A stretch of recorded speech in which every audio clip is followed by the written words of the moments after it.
everyone. I'm Robyn Zimmerman, and this is Talk of the Town. We are so honored to have the Beaufort County Treasurer with us today, our friend MWalls. Good to see you and Happy New Year. Good to see you too. Happy New Year.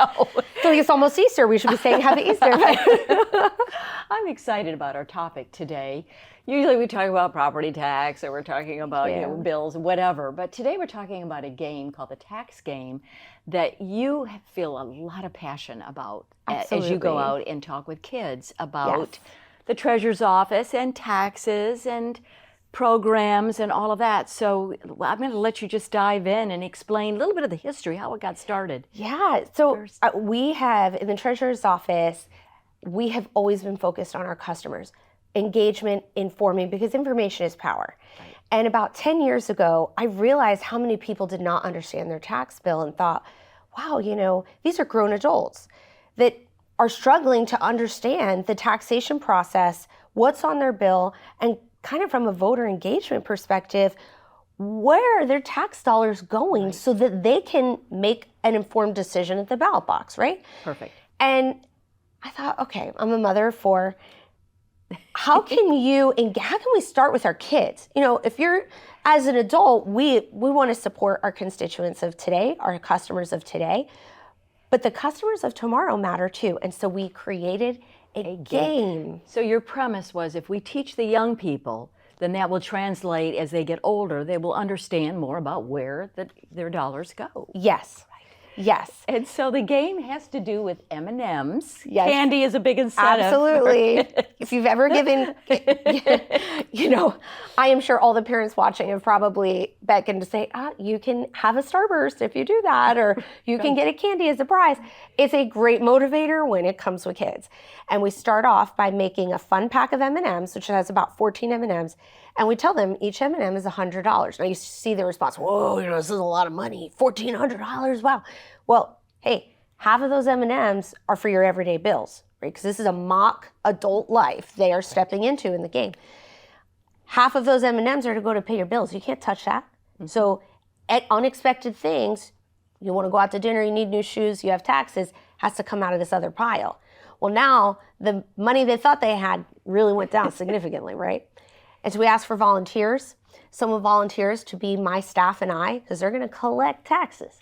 And then other volunteers, this is all student driven. I'm just providing the framework of how they're going to operate in the game. Maria, do they understand what taxes are for? Or do you explain that as you're going through the game? We explain it as we're going through the game, but I always ask first, hey, what do you think of when you think of taxes? And I just let them talk because, one, they're so funny. I've done the game with kids as young as 2nd grade. I have 4th grade coming up at the end of this month. I've done it in schools all over the county. We have a higher, more complex version for middle school and high school. Cool. I've taught it at leadership conferences, for youth leadership conferences. But at the end of the day, they are peers, living amongst peers, collecting the tax, council members or a governing body that have to read a stump speech. We assume they get elected for the purposes of the game. And then that governing body makes decisions that the tax collector has to then go collect. M&Ms, I got a red silo cup. The commentary is awesome. So what do you think at the end of the game, the main lessons that are learned from the students? What was even a lesson for me was, one, they're learning what it feels like to give up something you had. Right? I mean, we all give up things for our roads that we're driving on, our schools, our police officers, our government building, all these things. After each decision is made, I ask who agreed, who didn't agree, right? They raise their hands, either or. And then I'll call on them, share with us why. And throughout the entire exercise, they are able to talk to each other and say why I liked the bike path decision, why I didn't like the bike path decision. They are able to have a dialogue that we as adults don't seem to be able to have anymore about what they value or don't value out of the decisions being made. And their homework is to go home and talk to their parents.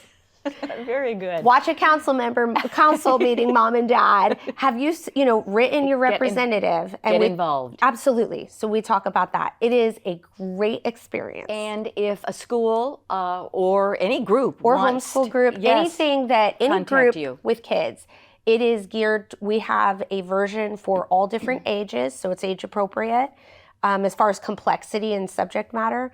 But it is not political. It's very straightforward, but it definitely leaves an impression. Thank you. Maria Walls, our treasurer for Beaufort County. Thank you. The tax game. Yes.